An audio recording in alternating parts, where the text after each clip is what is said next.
Merci d'avoir choisi d'écouter aujourd'hui Un mot à la fois le podcast, épisode 1.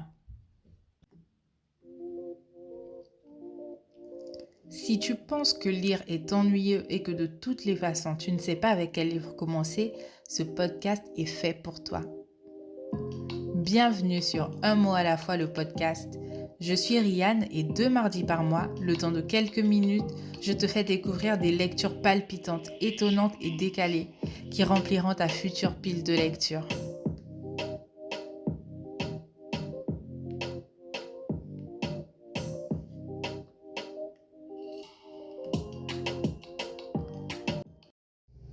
Bienvenue à toi qui m'écoutes. Peut-être viens-tu des réseaux sociaux, de mon entourage ou par pur hasard. Dans tous les cas, tu as pris la bonne décision et je suis heureuse d'être ton hôte aujourd'hui. Si tu souhaites renouer ou prendre contact avec la lecture et découvrir de petites pépites littéraires, tu es au bon endroit. Ici, je te présente principalement de la fiction, du policier au thriller, en passant par la romance et pourquoi pas un peu de fantaisie si le cœur m'en dit. Hors cadre, c'est le titre du polar suédois que je vais te présenter aujourd'hui. Enquête frustrante, indices trompeurs, personnages complexes et intrigues addictives. Voilà quelques mots qui me font repenser à cette lecture et qui te donnent peut-être déjà envie d'en savoir plus. Revenons-en au début. Quelle est l'intrigue même du roman? 20 anciens élèves de la même classe. 2 assassinats violents, un tueur sans visage.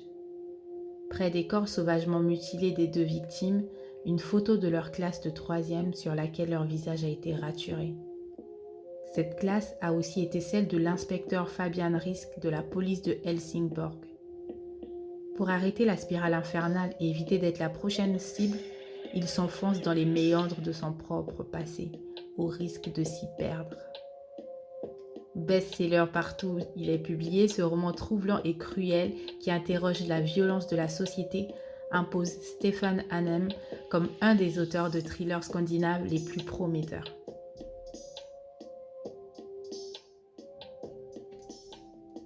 Avant de commencer, je tiens à te rassurer.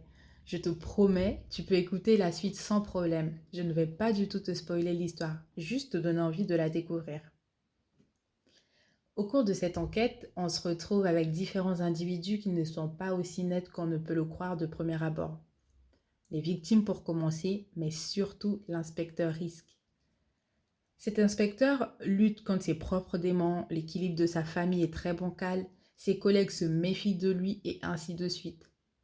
Le tout vient parfaitement étoffer l'intrigue et nous plonge dans un univers riche et complexe où on ressent l'envie pressante de continuer à tourner les pages pour rapidement arriver au dénouement.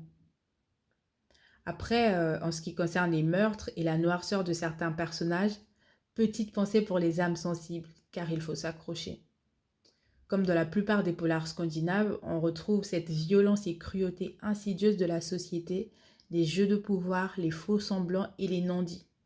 Donc si tu as l'habitude des polars et en particulier des polars scandinaves, avec ce roman, tu es servi.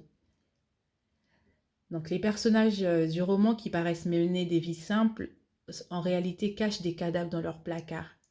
Et bien sûr, qui dit série de meurtres, enquête de police, dit médiatisation de l'affaire. Bon, je t'assure que tu passeras un bon moment avec Hors Cadre. Il est vrai qu'à certains passages, tu peux te sentir frustré, surtout lorsque l'auteur termine une scène sur une action ou une révélation fracassante et qu'au chapitre suivant, au lieu d'avoir la suite, tu tombes sur un autre événement qui se déroule au même instant avec d'autres personnages. Mais n'est-ce pas ce qui fait la beauté de la chose, d'être un peu frustré dans sa lecture pour mieux continuer? En fait, c'est comme lorsque tu regardes un film et qu'au moment d'une révélation, le scénariste te dit: «Non, c'est trop tôt là, laisse-moi te montrer ce que fait l'autre Gus dont tu te fiches complètement de l'autre côté de la ville.» C'est frustrant, mais on adore ça. Dans Hors cadre, c'est exactement pareil. Une autre chose qui m'a bluffé lors de ma lecture, c'est la timeline. J'ai peur de trop élaborer au risque de te spoiler, alors je te laisse découvrir par toi-même, mais tu verras que l'auteur arrive très bien à nous duper au niveau de la notion du temps, des flashbacks. Et peut-être que tu ne te feras pas avoir. Si c'est le cas, en tout cas, je te salue. Pour ma part, ce n'est qu'en approchant de la fin que j'ai compris combien je m'étais trompée depuis le début. Pour un polar, au niveau de l'ambiance que l'auteur a su créer, du meurtrier fou et tout-puissant, de la médiatisation qu'il y a ensuite sur l'affaire, on s'y retrouve complètement. Donc, si tu es familier ou familière des séries policières, laisse-moi te donner mon point de vue pas du tout biaisé. Hors cadre vaut son pesant d'or. Bon, tu l'auras compris, mon avis est totalement subjectif. T'en fais ce que tu veux, mais en tout cas, je suis contente de te l'avoir donné aujourd'hui. Et je te recommande vivement de lire Hors cadre. Si tu souhaites discuter de Hors cadre ou d'autres policiers que tu as lus, ce serait avec plaisir que j'échangerai avec toi.